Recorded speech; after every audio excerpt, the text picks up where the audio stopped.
라이언의 어린 시절 별명은 트러블이었습니다. 집중력이 부족해 읽고 쓰는 게 어려웠고 동급생들에게 괴롭힘을 당해 싸우곤 했죠. 람보를 재밌게 본 라이언은 학교에 스테이크 칼을 갖고 가 쉬는 시간에 다른 아이들에게 던져 정학을 먹었습니다. 이후 라이언은 한동안 종교 영화와 내셔널 지오그래픽 영화만 볼 수 있었죠. 라이언은 누나인 맨디와 함께 경연 대회에 나가 춤추곤 했는데 학교 선생님은 이런 라이언을 공개적으로 조롱했습니다. 라이언의 어머니가 무시당하고 있다고 느껴지면 학교를 그만둬도 된다고 말하자 라이언은 진짜 학교를 때려치웠습니다. 어머니는 이를 관두고 1년 동안 라이언의 홈스쿨링에 전념했죠. 이때 라이언은 세상 모든 것에 정해진 방법만 있지 않다는 걸 배웠습니다. 라이언은 엘비스 프레슬리 모창 가수인 삼촌을 따라다니면서도 많은 것을 배웠는데 예술이 사람들에게 어떤 영향을 미치는지 관찰할 수 있었습니다. 삼촌은 라이언을 보안과장이라고 부르며 공연에 데리고 다녔죠. 공연에서 다른 사람으로 돌변해 평소보다 활기 넘치는 삼촌을 지켜본 라이언은 사람마다 숨겨진 재능이 있다는 것을 깨달았고 자신의 재능을 발견하기 위해 오디션을 보기 시작했습니다. 12살의 디즈니 채널의 버라이어티 쇼 프로그램 미키마우스 클럽 오디션에 참여해 15,000명의 경쟁자를 제치고 마우스 캐티어가 됐죠. 다른 신동들에게 밀려 많이 등장하진 못했지만 라이언은 이 경험으로 인해 자신이 잘 하지 못하는 것이 무엇인지 파악할 수 있었습니다. 미키마우스 클럽 출연은 집중력을 기르는데도 도움을 줬습니다. 이후 라이언은 여러 가족 오락 TV 시리즈를 전전하다 연기에 몰두하기 위해 고등학교를 중퇴하고 폭스키즈 어드벤처 시리즈 영 헤라클레스에 출연했습니다. 처음엔 재밌었으나 촬영을 할수록 광고를 위한 콘텐츠라는 생각이 들자 더 이상 흥미를 느끼지 못했죠. 다양한 연기를 하고 싶었던 라이언은 TV 시리즈 출연을 접고 영화를 하기로 결심합니다. 라이언 19세는 아역 배우 이미지 탓에 일을 구하기가 어려웠습니다. 친구의 오디션 대사 연습 상대를 해주다 빌리버의 대본을 접한 라이언은 주인공인 데니 역에 욕심이 생겼죠. 헨리빈 감독에게 오디션을 보게 해달라 애원해 간신히 마지막 순서를 얻어냈고 첫 영화 주연을 따냈습니다. 빌리버는 미국 나치당의 일원이자 KKK단이었던 유대인 댄 버로스의 실화를 바탕으로 한 영화입니다. 영화는 신념과 정체성 사이에서 갈등하는 유대인 네오나치 데니의 삶을 들여다봅니다. 라이언은 유대인도 나치도 아닌 자신을 캐스팅해준 헨리빈 감독에게 감사하며 몸을 던져 자기 모순적인 내면을 가진 데니를 대담하게 연기해냈죠. 빌리버는 제17회 썬댄스 영화제 심사위원 대상을 수상하며 라이언에게 영화 취업문을 활짝 열어줍니다. 머더 바이 넘버의 완전 범죄를 공모하는 고등학생 리처드, 더 슬로터 룰르, 아버지가 돌아가시고 어른들의 사정으로 인해 아버지와의 연결고리였던 미식축구팀마저 잃는 10대 로이, 유나이티드 스테이츠 오브 리랜드, 평범한 학생처럼 보였으나 이유를 알 수 없는 살인을 저지르는 리랜드로 출연하며 커리어를 쌓아나가던 라이언은 한 감독으로부터 주인공 자질이 부족하다는 충격적인 말을 듣게 됩니다. 뭐요? 그 감독은 라이언의 면전에 대고 잘생기지 않고 멋도 없고 평범하다고 말하며 그를 주인공으로 캐스팅했습니다. 할리우드의 젊은 배우들과는 다른 평범함이 오히려 감독의 마음을 사로잡는 라이언만의 매력이었죠. 그렇게 라이언은 로맨스 영화 추천 목록에서 부동의 자리를 지키고 있는 닉 카사베츠 감독의 노트북 남자 주인공 노아가 됩니다. 노트북은 니콜라스 스파크스의 동명 베스트셀러 소설을 각색한 영화로 노신사가 양로원에서 한 여인에게 낡은 노트 속 이야기를 매일 읽어주면서 시작됩니다. 이야기 속의 시골 청년 노아와 도시 아가씨 엘리는 사랑에 빠지지만 이들의 사랑은 현실의 장벽에 가로막히죠. 라이언은 이때까지 로맨스 연기와는 거리가 먼 삶을 살아 노아 역을 맡는 것을 주저했습니다. 하지만 노아는 라이언이 딱이라는 닉 카사베츠 감독의 말에 감동한 라이언은 완전한 몰입을 위해 메소드 연기법으로 캐릭터에 접근하기로 결심합니다.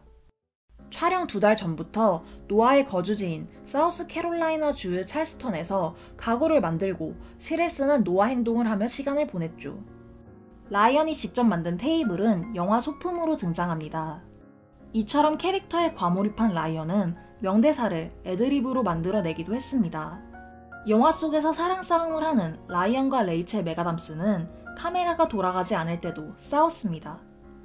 라이언은 닉 카사베츠 감독에게 레이첼 맥아담스를 촬영장 밖으로 내보내달라고 요청하기까지 했죠. 닉 카사베츠 감독과 프로듀서들은 둘을 분리하기는커녕 한 공간에 넣고 소리 지르며 싸우게 했습니다. 두 배우의 불꽃 튀는 싸움은 사랑을 점화시켰고 이들은 실제 연인 관계로 발전합니다. 이러한 불화에도 영화 속 키스씬은 역대 최고의 키스씬으로 손꼽히며 제14회 MTV 영화인 TV 어워즈에서 최고의 키스상을 수상합니다. 이들은 현장에서 명장면을 재현했죠.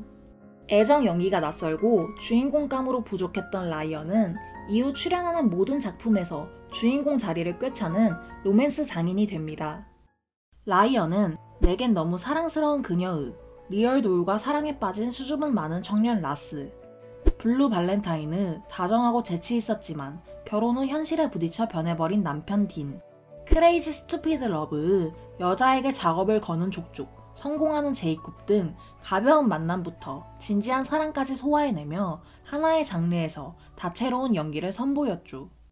라이언이 연기한 수많은 캐릭터의 기저에는 고독함이 깔려 있습니다. 그 고독함은 드라이브, 플레이스 비욘드 더 파인즈, 블레이드 러너 2049와 같은 영화에서 두드러지며 작품의 완성도를 높였죠. 드라이브는 제임스 셀리스의 원작 소설을 바탕으로 낮에는 스턴트 드라이버, 밤에는 도주 차량을 운전하는 무명 드라이버가 새 이웃 아이린과 가까워지고 그녀의 남편을 도와주다 사건에 휘말리면서 감춰왔던 폭력성을 폭발시키는 영화입니다. 라이언은 드라이브에 캐스팅될 당시 함께할 감독을 선택할 수 있는 권리를 받았습니다. 대본을 보고 존 휴즈 감독 영화의 폭력 버전을 만들고 싶었죠. 라이언은 드라이브의 스토리가 일종의 동화와 같다고 느꼈습니다. 드라이버는 기사, 아이린은 공경에 처한 소녀라고 생각했죠. 라이언은 니콜라스 윈딩 레픈 감독의 영화를 보고 그림 형제의 동화와 비슷하다는 감상을 느껴 드라이브를 함께 만들 감독으로 그를 선택합니다. 이들의 첫 미팅은 최악이었습니다. 독감에 걸린 상태로 미팅에 나온 감독과 라이언 사이엔 어색함이 감돌기만 했죠. 라이언이 니콜라스 윈딩 레픈 감독을 집에 데려다 줄 때 끔찍한 침묵을 깨기 위해 라디오를 틀지 않았다면 드라이브는 세상 밖으로 나오지 못할 뻔했습니다. 라디오에서 알리오 스피드 웨건의 노래 Can't Fight This Feeling이 흘러나오자 독감약에 취한 니콜라스 윈딩 레픈 감독은 갑자기 울면서 목청껏 노래를 따라 부르기 시작했죠. 그렇게 음악을 들으며 운전할 때가 아니면 아무 감정도 느낄 수 없는 남자에 대한 이야기가 라이언의 차에서 탄생했습니다. 이들은 낮에는 촬영과 편집을 하고 밤에는 음악을 들으며 드라이브를 한 후 식당에 가서 인생, 음악, 영화에 대한 이야기를 나눴죠. 물리는 마초 액션 영화에 핑크빛 연인을 더해 여성 관객도 잡는 스타일리시한 범죄 액션 느와르를 완성했습니다. 라이언은 차 안의 분위기에 온전히 취할 수 있도록 드라이버의 대사를 최대한 줄이는데 분노의 질주와 같은 영화를 기대하고 간 일부 관객들은 당황했습니다. 대사는 총 116개였는데 100분의 러닝타임 동안 드라이버는 1분에 한마디 정도 하죠. 라이언은 역할을 위해 스턴트 드라이브 레슨을 받아 멋진 카 체이싱 장면을 직접 소화합니다. 영화에 등장하는 회색 쉐보레 말리부 튜닝 및 운전 장갑과 정갈 재킷 제작도 직접 했죠.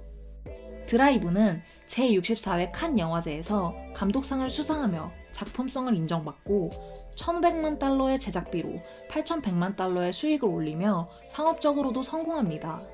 라이언은 플레이스 비욘드 더 파인즈에서 한 번 더 스턴트 드라이버로 등장합니다. 플레이스 비욘드 더 파인즈는 오토바이 스턴트맨으로 하루살이 인생을 살던 루크가 하룻밤을 보낸 여인 로미나에게 자신의 아이가 있다는 것을 알자 생활비를 벌기 위해 은행을 털면서 일어나는 일을 산막극 형식으로 담아낸 영화입니다. 은행 강도 판타지가 있지만 감옥은 무서웠던 라이언은 블루 발렌타인의 데릭 시앤프렌스 감독과의 저녁 식사 자리에서 자신의 상상을 털어놨죠. 이를 바탕으로 데릭 시앤프렌스 감독은 각본을 써내려 갑니다. 꿈꿨던 은행 강도 장면은 라이언의 마음처럼 되지 않았습니다. 배우가 아닌 실제 은행원들과 함께 촬영했는데 라이언이 은행을 열심히 털 때 은행원들은 휴대폰으로 그를 촬영하며 웃고 있었죠. 데릭 시앤프랜스 감독은 라이언에게 하나도 무섭지 않다고 화내며 그 장면만 22번을 찍었습니다. 몇 개월간의 오토바이 훈련을 통해 은행 도주 장면 스턴트 또한 직접 수행했죠. 라이언은 인터뷰에서 상대 배우인 에바 멘데스와의 케미에 대한 질문을 받는데 그럴 때마다 영화의 한 과정일 뿐이라고 답합니다. 영화 속에서 에바 멘데스와 가족인 척하던 라이언은 현재 그녀와 진짜 가족이 되어 두 아이의 아빠가 됩니다. 라이언은 블레이드 러너 2049에서 고독함의 끝판왕 블레이드 러너 K를 연기합니다. 블레이드 러너 2049는 1982년에 개봉한 블레이드 러너의 35년 만의 속편으로 블레이드 러너인 K가 임무 수행 도중 사회를 혼란에 빠뜨릴 수 있는 엄청난 비밀을 발견하고 진실을 밝히기 위해 30년 동안 실종 상태인 릭 데커드를 찾는 과정에서 자신의 정체성에 의구심을 품게 되는 SF 영화입니다. 라이언은 대규모 블록버스터 영화가 처음이었는데 전작의 컬트적인 인기 탓에 영화를 망치지 말라는 소리를 많이 들었죠. 라이언은 12살 때 1편을 보고 팬이 돼 LA에서 거주할 당시 블레이드 러너인 척하고 촬영지를 돌아다니곤 했습니다. 1편의 주인공 해리슨 포드와 촬영한 첫날은 최고의 날이었죠. 라이언은 벼랑간 해리슨 포드의 주먹에 얻어맞습니다. 해리슨 포드의 말에 의하면 얼굴이 있어서는 안 될 곳에 있었기 때문에 90%가 라이언의 잘못이라고 했죠. 해리슨 포드는 미안했는지 후에 위스키 한 병을 갖고 왔는데 주머니에서 잔을 꺼내 정중히 한 잔만 따라주고는 다시 가져갔습니다. 라이언은 한 병을 벌 만큼은 아니었나 보군 이라고 생각했죠. 영화는 아카데미를 비롯한 유수 영화제 수상 및 호평을 받았으나 전작과 같이 손익분기점을 돌파하지 못하고 흥행참패했습니다. 이처럼 감독을 섭외하고 영화 소품을 만드는 등 영화 제작에 적극적으로 참여하던 라이언은 직접 각본을 쓰고 메가폰을 잡습니다. 라이언이 감독한 로스트 리버는 황량한 마을에서 집을 지키기 위해 미혼모 빌리가 기괴한 클럽에서 일하게 되고 그녀의 아들 본즈는 버려진 집에서 구리를 뜯어내다 걸려 도망치던 중 강으로 이어지는 오래된 길을 발견하면서 벌어지는 판타지 스릴러입니다. 킹메이커 촬영지였던 디트로이트 여행 중 폐건물을 촬영하면서 영감을 얻었죠. 아메리칸 드림의 상징이었던 도시 디트로이트는 철강 산업과 자동차 산업이 몰락하면서 유령 도시가 됐습니다. 라이언은 아직 그곳에 남아 집을 지키기 위해 고군분투하는 가족을 보고 악몽이 된 아메리칸 드림에 관한 영화를 만들고 싶었죠. 라이언은 자신의 영화를 어두운 동화라고 묘사했습니다. 배우 출신 감독들이 의뢰 선택하는 대중성 있는 상업 영화가 아닌 예술 영화라는 어려운 길을 택했죠. 영화의 설정은 라이언의 개인적인 경험에서 만들어졌습니다. 본즈는 디트로이트 여행 중 구리 도둑으로 오해받고 경찰에게 체포된 사건, 빌리는 이혼 후 매력적인 어머니에게 음흉하게 다가오는 남자들에게 느꼈던 두려움, 수중 마을은 어릴 적 마을이 가라앉은 강에서 수영해 지금까지도 라이언을 괴롭히는 기억을 토대로 하죠. 로스트 리버는 칸 영화제에서 처음 상영했는데 엄청난 야유가 쏟아졌습니다. 뛰어난 영상미는 대부분 니콜라스 윈딩 레픈, 데이빗 린치, 테렌스 멜릭 감독의 작품에서 빌려온 것으로 보였으며 스토리는 난해했죠. 다행히도 라이언은 혹평을 영화라면 응당받는 평가일 뿐이라며 가볍게 받아들이고 자신의 자랑스러운 작품이 관객을 만날 기회를 가져 기뻐했습니다. 배우이자 감독인 라이언은 자신도 모르게 쓰리잡을 뛰고 있었습니다. 팬들이 라이언의 사진으로 헤이걸 밈을 대량 생산해 랜선 남친으로 등극했는데 라이언은 전혀 모르고 있었죠. 라이언은 심지어 이 말을 한 적도 없습니다. 언젠가부터 사람들이 라이언을 만날 때마다 Hey girl. 이라고 해서 자신의 정체성을 의심했죠. 쥐스팅 트리도 캐나다 총리도 아는 이 밈의 존재를 알아채기까지 오랜 시간이 걸렸습니다. 헤이걸과 함께 인터넷을 뜨겁게 달궜던 밈이 하나 더 있었으니 바로 라이언 고슬링은 시리얼을 먹지 않는다입니다. 시리얼 먹기를 격렬하게 거부하는 모습이 전 세계적으로 화제가 돼 라이언이 길을 걸어가기만 해도 사람들이 왜 시리얼을 먹지 않냐며 물었죠. 해당 밈의 제작자가 병으로 세상을 떠나자 라이언은 시리얼을 먹는 추모 영상을 올렸습니다. 라이언은 이처럼 수많은 밈에 이용되는데 마치 배우 파비오 란조니가 롤러코스터를 타다 거위와 충돌한 것과 같다고 생각했습니다. 그날그날 기분에 따라 자신이 파비오인 건지 거위인 건지 헷갈린다고 했죠.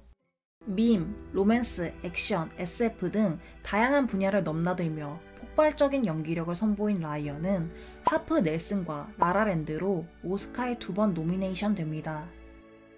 라이언 플렉 감독의 하프 넬슨은 학생들에게 인권을 가르치는 중학교 역사 선생님 데니, 제자 드레이에게 약물 중독을 들키지만 그녀가 비밀을 지켜주면서 둘 사이에 피어나는 우정을 그린 영화입니다. 라이언은 헌신적인 교사인 동시에 우울한 약물 중독자인 댄의 일상적인 투쟁 속 고통을 관객들이 함께 느낄 수 있도록 해주었죠. 댄 역을 위해 중학교 선생님을 따라다니며 스크린에서 가르칠 시민권 운동에 대해 공부했습니다. 26살의 나이에 오스카 나무주연상에 노미네이션된 라이언은 라스트 킹 포레스트 휘테커에게 밀려 수상하지 못하지만 자신을 바른 길로 이끌어준 선생님, 어머니와 함께 레드카펫을 밟습니다. 그로부터 10년 뒤 라이언은 라라랜드의 세바스찬으로 한 번 더 오스카 나무주연상에 노미네이션 됩니다. 데이미언 셔젤 감독의 라라랜드는 재즈 피아니스트 세바스찬과 배우 지망생 미아가 만나 사랑과 꿈을 키워가는 뮤지컬 로맨스 영화입니다. 라이언은 대역 없이 연주 장면을 소화해내기 위해 3개월간 매일 연습했죠. 영화에 함께 출연한 존 레전드는 라이언의 연주 실력에 놀라며 전에도 피아노를 쳐본 적이 있냐고 물었죠. 영화 속에서 미아가 겪는 오픈 오디션 과정은 라이언이 경력 초기에 실제로 겪은 경험입니다. 미아 역으로 출연한 엠마 스톤과는 크레이지 스투피드 러브, 갱스터 스쿼드, 라라랜드까지 총 3편의 작품을 함께했죠. 라라랜드는 제작비 3천만 달러로 4억 4천만 달러를 달성하며 웬만한 할리우드 블록버스터 영화 뺨치는 수입을 벌어들였고 오스카 14개 노미네이션, 6개 부문 수상 및 각종 시상식을 돌풍처럼 휩쓸며 만인의 인생 영화로 등극했죠. 라이언은 맨체스터 바이 더 시의 케이시 애플렉에게 오스카 나무주연상을 내주었지만 골든 글로브 나무주연상을 수상했습니다. 수상 소감으로 자신이 영화 속에서 최고의 경험을 하는 동안 둘째를 임신한 채로 아이를 키우며 투병 중인 오빠를 간호한 에바 멘데스에게 감사를 보냈죠. 둘째 아빠가 된 이후 가족과의 시간을 위해 4년간 공백기를 가졌던 라이언은 이번에야말로 오스카 수상이 기대되는 바비의 켄으로 돌아옵니다. 최근작이 퍼스트맨의 닐 암스트롱과 그레이맨의 CIA 암살 전문 요원 시에라 6였던 배우가 차기작으로 바비를 선택한 것에 사람들은 의아해했죠. 라이언은 두 딸의 장난감과 있었던 경험 때문에 바비 출연을 결심했습니다. 어느 날 라이언은 뭉개진 레몬 옆 진창의 머리를 쳐박고 있는 켄을 발견했습니다. 그 순간 켄의 이야기를 할 필요가 있다고 느꼈죠. 바비의 예고편이 공개된 후 라이언이 켄을 연기하기엔 너무 늙었다며 해시태그 난 마이 켄 게시물이 SNS를 도배했습니다. 라이언은 켄의 직업이 그냥 해변인 점에서 알 수 있듯 바비의 액세서리 취급이었던 그에게 마치 이전부터 관심이 있었던 것처럼 말하는 위선을 지적하며 이게 바로 켄의 이야기를 해야만 하는 이유라고 말했습니다. 자신의 켄과 놀기 싫다면 함께 놀 수 있는 다른 수많은 켄이 있다고도 했죠. 그럼 라이언의 켄과 놀러 극장에 가야 하는 저는 이만. 시청해주셔서 감사합니다.